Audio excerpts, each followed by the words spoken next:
Have you been thinking about moving to Oakland but don't know what that's going to mean for your commute back to San Francisco? Let's explore your options.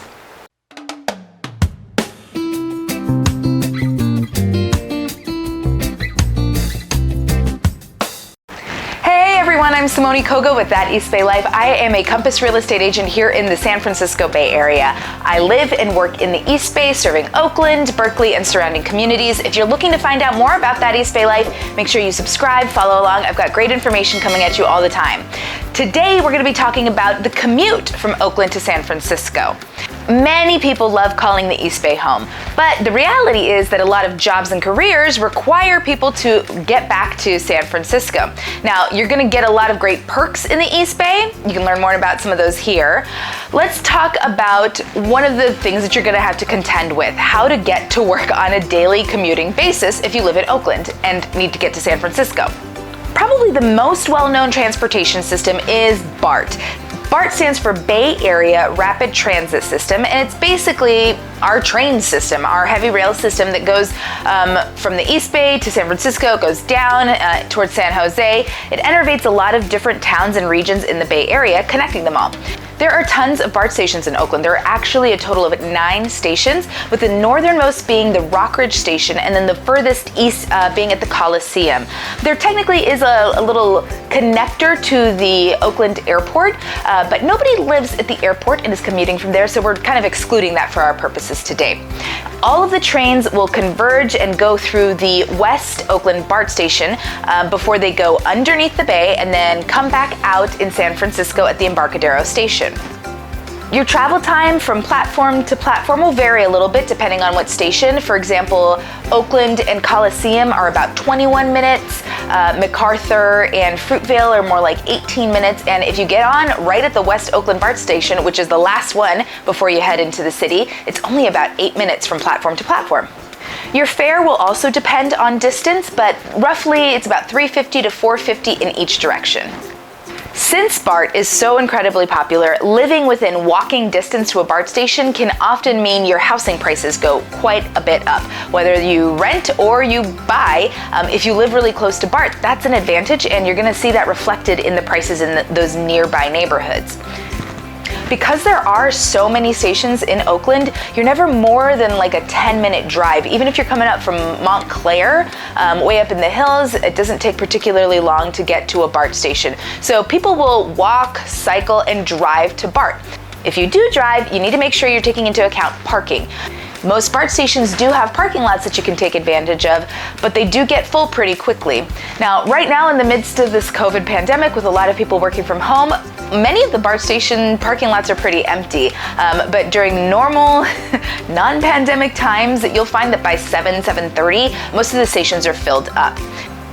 Daily parking is $3.55, but there's also a monthly parking option as well. That's $124.40, and with that you get access to a priority lot, which isn't as full as early on, so you don't have to quite sneak in there and try and find a spot.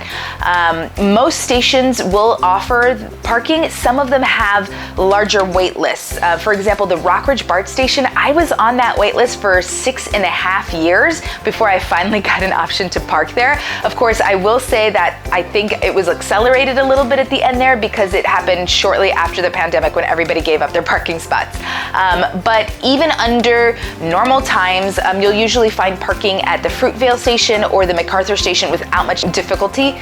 While the Rockridge station and the Lake Merritt BART station usually have long wait lists, I found that the MacArthur station and the Fruitvale station usually have pretty easy access to those monthly parking spots. So you can drive from wherever you may live to the MacArthur station, park, and hop on BART from there. So we've talked about walking, bicycling, or driving to BART, but you could also take local transportation to BART. There's the AC Transit system, which runs all of the buses in Oakland and Alameda County, and you can use one of your local buses to get to a BART station. There are plenty of routes that connect you to BART.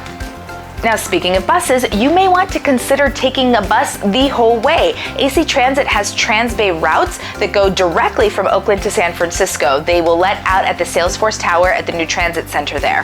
These buses will take advantage of the carpool lanes, the high occupancy vehicle lanes, so they avoid a lot of the traffic that most cars will sit on when they're driving on the bridge. They just bypass that, go through the toll plaza, and head into the city. Now, your time on the bus will vary depending on where you're starting, but the great thing about the AC Transit system is that it enervates pretty much every neighborhood in Oakland. You've got tons of buses giving you many more options for transportation from neighborhoods that aren't easily accessed by BART. Depending on the time of day and your exact starting point, you're probably looking at about a 25 to 45 minute commute from bus to the Salesforce Tower. While your travel time may be longer than on BART, a lot of people find the experience a lot more comfortable. Now, you have to keep in mind that by the time the BART stations start in Oakland, they've already gone through several different cities. And so by the time the train hits Rockridge or MacArthur Station, they're usually pretty full. So squeezing onto BART can be a little bit uncomfortable. It's not unusual for you not to be able to get a seat there. That's completely the opposite experience on the AC Transbay bus route. Usually those are not very congested at all. It's pretty typical. You'll get a seat. Sometimes you'll get your own little, double seat all to yourself as well. They're air conditioned and they're pretty comfy. Fares are a little more expensive at $6 in each direction, but you do have the option of a 30-day pass, which is $216 a month. If you're looking for a more whimsical and romantic commuting option, you might want to look into the ferry. The Oakland Port is located in Jack London Square, which has plenty of garages and bus lines going to it. There are also two ports located in the neighboring island town of Alameda.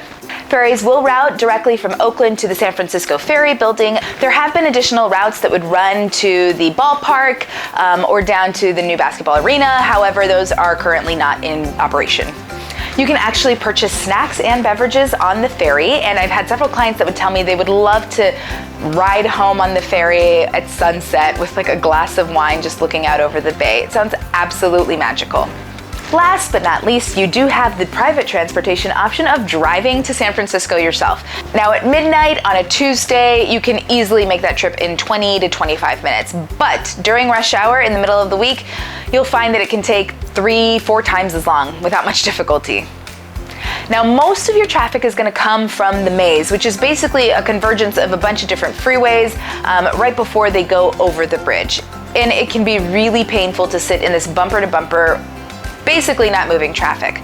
Luckily, you do have high occupancy vehicle or carpool lanes that evade a lot of this traffic. So many people that are commuting into the city will take the carpool route. The regular Bay Bridge toll is $7 going into San Francisco. You don't pay a toll in the other direction coming back to Oakland. But when you are carpooling, it is only $3, so another great perk.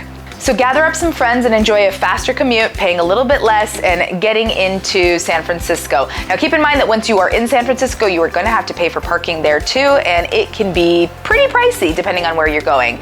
Downtown parking can cost $400+ a month. If you're going into some of the more far-flung neighborhoods, you may be able to find street parking without the same fees.